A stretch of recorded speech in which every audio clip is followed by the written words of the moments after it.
Mabilis po talaga ang ikot ng gulong dito sa mundo ng cryptocurrency, lalo na kapag pinag-uusapan natin ang paboritong meme coin ng karamihan. At yan po ay si Shiba Inu.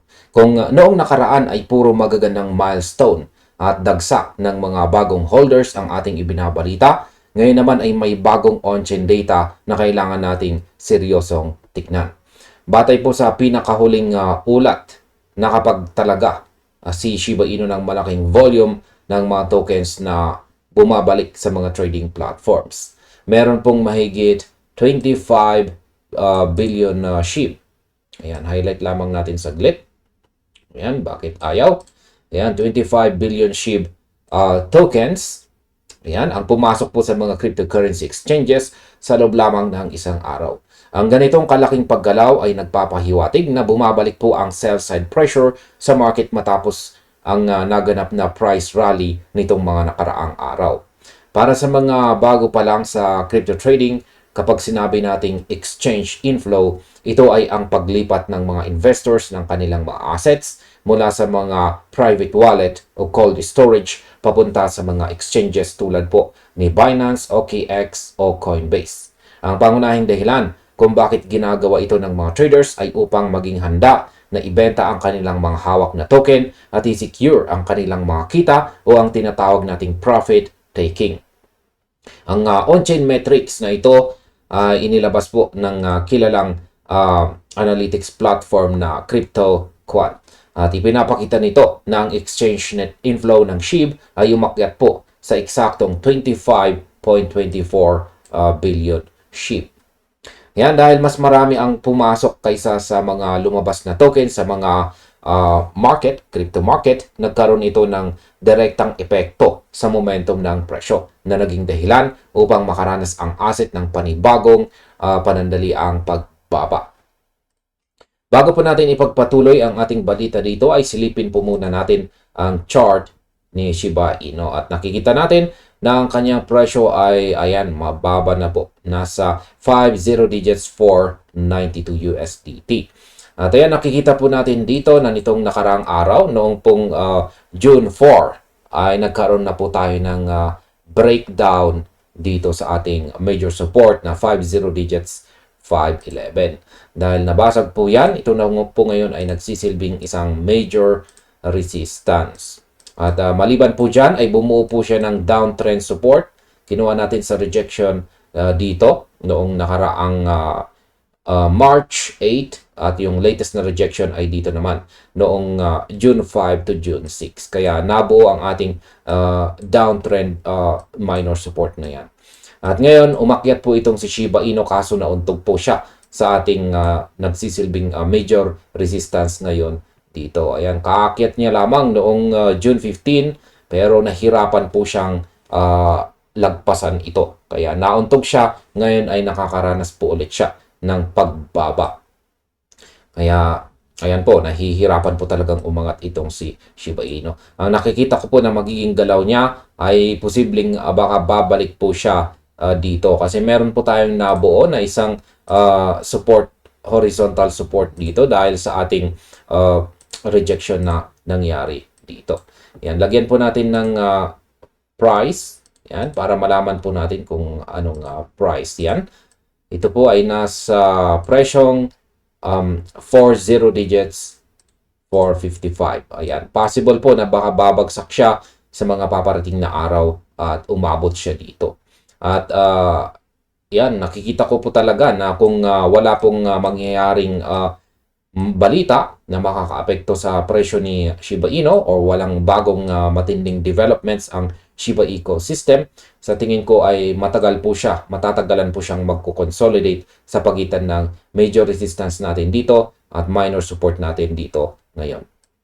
Ayan, balikan na po natin ang ating balita at pag-usapan naman po natin ang tungkol sa shift or pagbabago ng market sentiment. Ayan, kung babalikan po natin ang nagdaang linggo, medyo mataas ang optimism ng marami dahil nagpakita itong si Shiba Inu ng magandang pag-angat. Umabante ang tokens ng halos 10% or 10% kasabay ng pangkalahatang paglakas ng crypto market. Dahil po sa pag-angat na ito, marami po.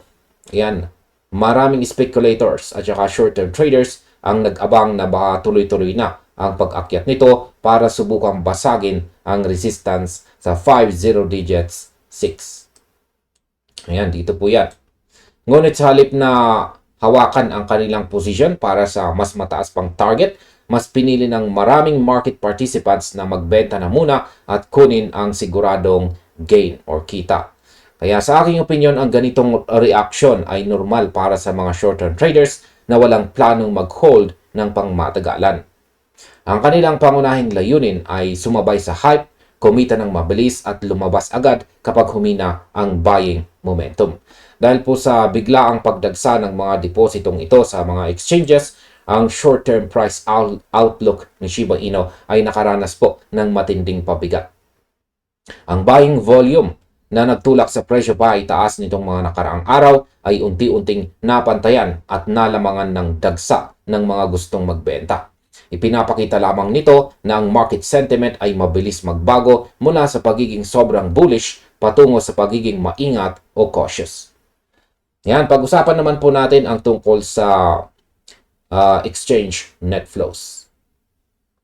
Tingnan natin ng mas malalim ang konsepto ng exchange net flow upang malaman natin kung gaano ito kahalaga sa pagsusuri ng presyo. Ang net flow ay ang simpleng diferensya sa pagitan po ng pumapasok at lumalabas na asset sa isang exchange. Kapag negatibo ang outflow, ibig sabihin ay mas maraming token ang itinago sa mga private wallets.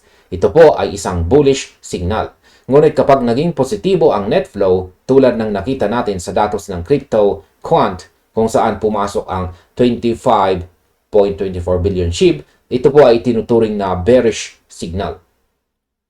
Ang pagbabalik po ng bilyong-bilyong tokens sa mga trading platform ay nagkataon din sa pagbagal ng pangkalahatang buying activity sa market. Noong mapansin ng mga short-term holders na hindi kayang itulak ng mga buyers ang presyo ng mas mataas pa, nagkaroon ng parang domino effect kung saan nag-unahan ang iba na magdeposito at mag-click ng sell button. Ayon po sa analyst, ang kamakailang rally ni Shiba Inu ay pinatakbo rin ng mga speculative market participants. Sila yung mga traders na hindi partikular na nakatutok sa utility o ecosystem development ng project, kundi sa pabago-bagong galaw lamang ng presyo nito sa chart. Kaya naman, sa oras na maabot nila ang kanilang short-term profit targets, asahan talaga natin na magkakaroon ng malaking volume outflow mula sa mga wallet patungo sa mga exchanges. Ngayon ay pag-usapan naman po natin ang price reaction at ang mga key levels. Yan, sa kasalukuyan, habang inilabas po ang analysis dito, si Shiba Inu ay nakapagtala ng pagbaba na higit sa 3%. Yan, in the last 24 hours.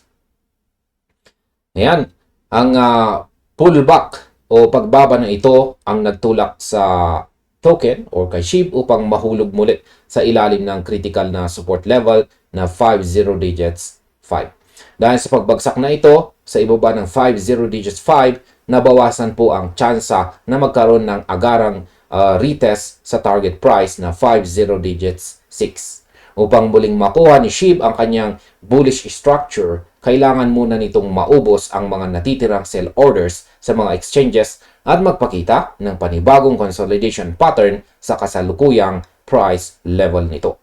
Kaya sa aking opinion, ang pananatili ng presyo sa ibaba ng mahalagang price level na ito ay nagbibigay po ng pagkakataon sa mga pangmatagalang investors o mga tinatawag na accumulation whales na mag-abang sa mas mababang presyo.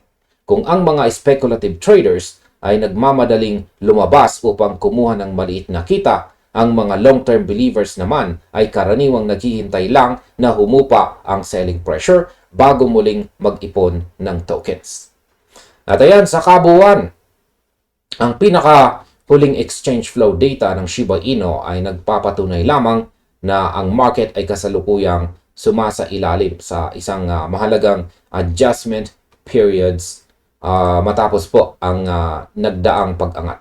Bagamat nananatiling under pressure ang presyo ni SHIB sa maikling panahon, Patuloy na babantayan ng mga traders ang on-chain activity sa mga susunod na araw upang makita kung kailan magsisimulang maging negatibo muli ang net flow.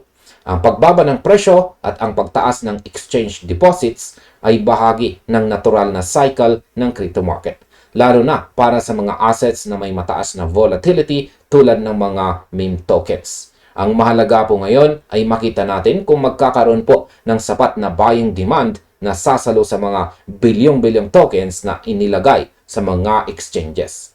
Kaya sa aking kabuuang opinyon, ang susunod na direksyon ni SHIB ay didepende rin sa galaw ng buong crypto market at kung mananatiling matatag si Bitcoin at iba pang major altcoins sa kanilang mga pwesto.